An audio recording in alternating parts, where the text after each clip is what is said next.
Hello again, it's Rob, the Arrogant Atheist, with you on a Sunday morning as always. In America, there's always something to freak out about these days with President Comb-Over in the office. How can people elect a comb-over? What's next, a mullet in the White House? Get like a country star, a hockey player? Choosing presidents by hairstyles, right? And you choose a mullet, you choose a friggin' comb-over? Really? That should be enough evidence right there that the dude is not fit to be president. He has a comb-over, and a ridiculous one. Not even a decent old man comb-over. This is the official video channel, the official YouTube channel of the Atheist Underground Podcast, and also of CRAFT, the Kenosha Racine Atheists and Free Thinkers. And we are here, of course, to remind you that there's only three things that are certain in life: death, taxes, and there is no loving God. It's 2017. I mean, really, do we have to really go there with everybody to make sure they know that God is not real? The podcast is in Mythicistopia this time. Some of us have had some dealings with mythicists over the past few years, and it's a favorite topic of mine just as a phenomenon. The whole Zeitgeist movie and the way that it led me into the movement and seemed like it was part of a larger secular movement, and trying to put it in perspective now for what it really is.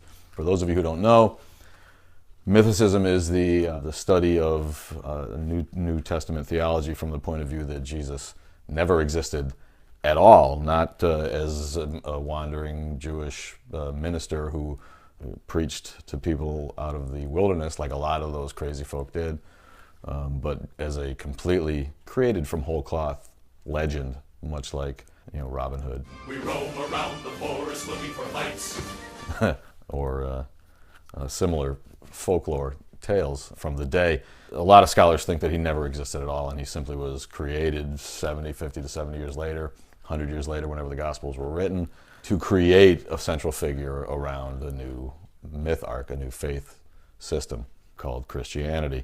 And really, it's pretty obvious. It seems like a dead horse, and the reason it's a dead horse is because, of course, nobody can really agree on the exact nature of the mythicism. It's pretty obvious, and should be obvious to everybody who's ever read the Bible or who's ever studied any of this at all, that Jesus never existed. There is no historical record in his day of him having existed. There's no cross-references. There's no writing about him whatsoever. And this is not prehistory. This is a day when the Romans kept pretty meticulous records of their misdeeds across the known world. So if they had executed a state criminal, it's pretty obvious that they would have documented it. To me, everybody knows there was no Jesus. In general, the good Christians that are keeping this alive are just folk who want to have a little moral center, and they think church is the way, and that's the way they grew up, and they were indoctrinated into it, and they can't really escape from it because they just don't really see a need, even if they were emotionally strong enough to do something like that, they just don't really see a need. Some of us see a need, and one of the needs is circumcision, and this is a big topic of the upcoming podcast. If I can ever finish it, all right, maybe I'll rant about the rabbis who quit on me.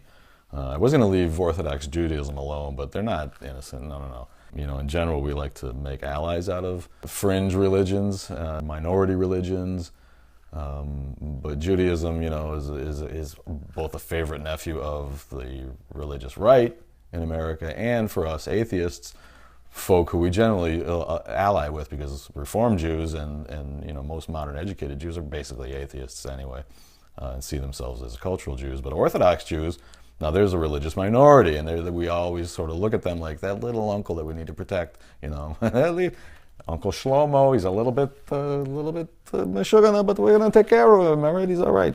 So the Jews get a pass. But let me tell you what, they're responsible. Never forget, Orthodox Jews are responsible for Muslims and Christians both. So I'm blaming you.